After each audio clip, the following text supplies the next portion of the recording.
Listen.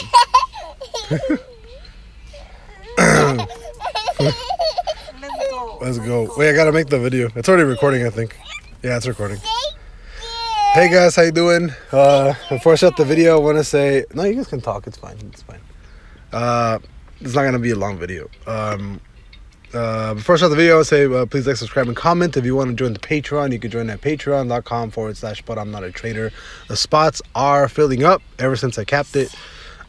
So yeah, let's get to the video. It's not really gonna be too much of a TA video. I think last time that I think I made my TA video, I said that we were gonna go a little bit higher towards. I don't even know if I was talking about the ES or. Don't mind that. That's my daughter. I forgot where I said I was gonna say. I know we were gonna go up a little bit, and then I said we were gonna come back down pretty hard. But yeah, I do think we're gonna come back down pretty hard. We are gonna be closing an 8-hour bear trigger pretty soon. The 2-week is still active. So I mean, overall, I still think we're headed down to 470. We have 3 days to close this. What is it called? The 2-week, right? So.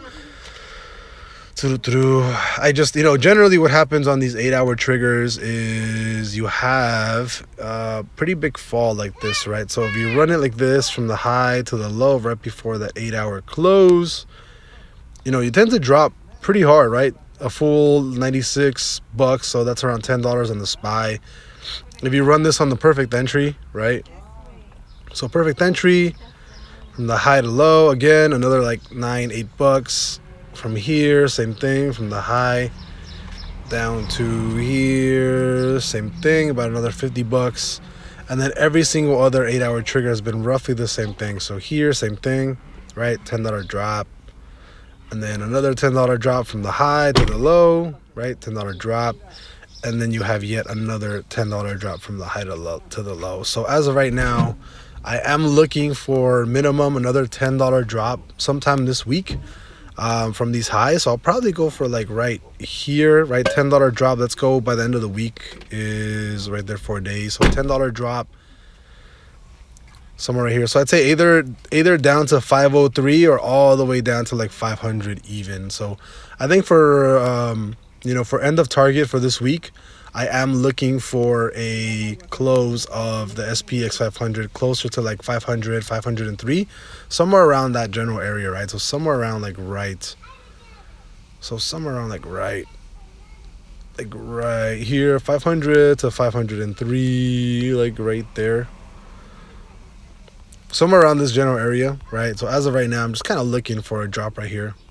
And if you guys already saw, right? If you guys already saw my ES chart, I'm currently already short. I'm up about $50 right now, and then I am trading. Well, I am martingaling on the MES just to kind of run it. That sounds like a smaller position, only $5, but yeah, pretty sure we're going lower. The DXY I think is going to be jumping from here, right? So you do have a push towards the upside, and you're going to be closing the 4-hour bull trigger right here. So I think as of right now, the dollar is headed towards 106.6.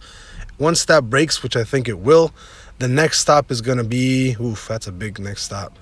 The next stop on the dollar after that breaks, you're probably headed towards, it's a little bit higher. Yeah, somewhere here like a 108. After 108 hits, 109. After 109 hits, probably you're looking at somewhere around the range of 110.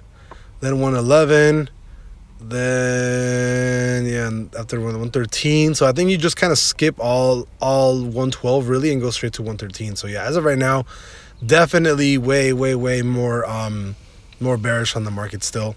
Dollar I think is going to go up to 106.6. Probably going to break that. And overall, my target on the dollar is like closer to 120. So I do think we are headed to 120. Bitcoin, I don't really need to tell you guys where I think we're going. I think Bitcoin's going to keep dropping lower. You do have a small push here. You're going to be closing the bullish day right now. So definitely would say I'm not against longs right now. If you close like this in the next 23 hours, right? If this candle closes bullish, I definitely say this is not a bad long.